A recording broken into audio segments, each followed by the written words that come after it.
BBC Radio Merseyside, we're live from Liverpool City Centre. Now, earlier on in the show, we told you about the new NICE guidelines that are coming out today to stop the postcode lottery of treatment for kidney cancer. Well, the new recommendations aim to modernise the approach, including formally recognising, and here's the word, cryoablation as a highly effective alternative to traditional surgery.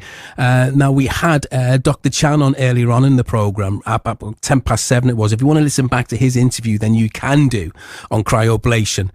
Just go download the app on BBC Sounds. If you've got it already, then brilliant. You can have a listen back to that very, very interesting interview.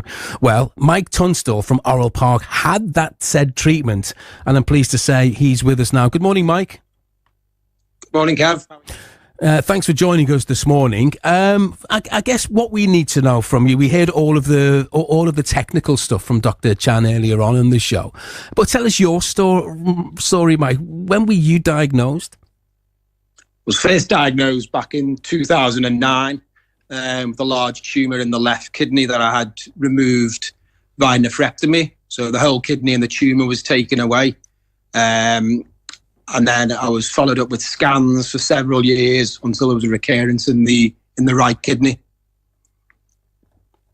Right, okay. And what was that like for you? I mean, I'm just trying to get a sense of the journey for you, you know, when you were diagnosed. And I guess, you know, you can probably skip over the bits that you've grown accustomed to. But for anybody listening, what was that like going through that? Well, it was obviously very difficult. It was a massive surgery to undergo, which I had side effects from. So I spent 5 days in hospital for the kidney removal. And unfortunately, I got an infection, spent a further 8 days in hospital a few weeks later. So what followed then for the next 7 years were 6 monthly scans, annual scans, and each one was clear. So I was obviously very happy with that. But then on the 7th anniversary, it came up on the scan that there was a recurrence in the remaining kidney.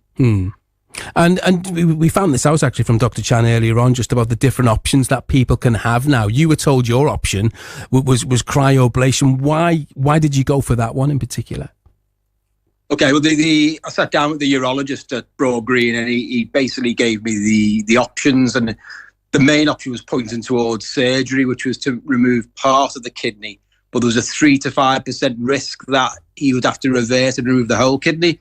Yeah. So that would obviously mean dialysis, potential transplants, etc. So there weren't odds I really wanted to gamble on.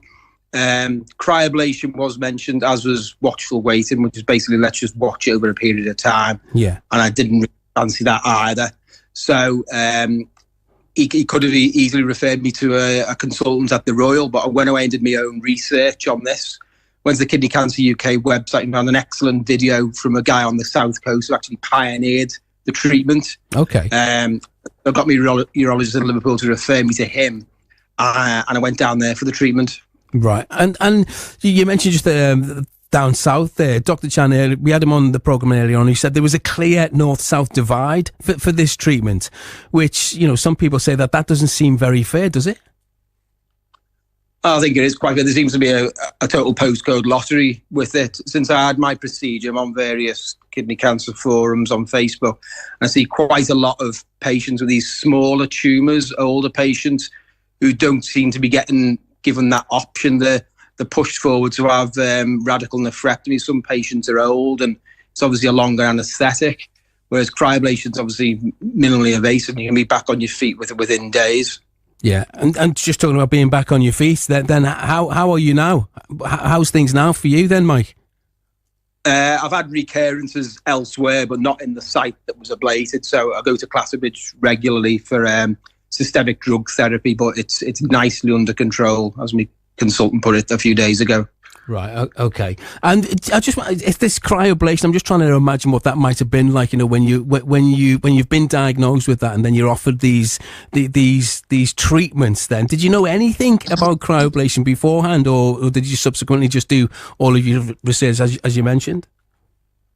I'd heard of it, but obviously when I went online, I found out a lot more about it. So regarding the procedure, I went down overnight, had my obs taken, bloods. Next day I was taken into the CT scanner. There was 5 needles inserted into the tumour, which are then taken to minus 120 degrees or something, and they basically froze the tumour. Taken back to my room, I was up and about hours later, discharged the next day, and I was actually back running again 3 weeks later. Mike, thank you so much indeed for sharing your story this morning. Really do appreciate that. Thank you. No problem. Thanks, Kev. Mike Turnstall from Orrell Park, who had the treatments, the cryoablation, and I would urge you actually to just listen back on BBC Sounds at about 7:10 this morning when we were talking to Dr. Chan, who goes through in much detail about explaining what cryoablation is, because this is in relation to the new NICE, which is the National Institute for Health and Care Excellence guidelines, which have come out today to stop this postcode lottery of treatment for kidney cancer. And for your information, kidney cancer is the 6th most common cancer in the UK. But we have one of the lowest 5-year survival rates in Europe, and these new recommendations aim to modernise the approach, including formally recognising this cryoablation as a highly effective alternative to traditional surgery. And we appreciate Mike for coming on the phone.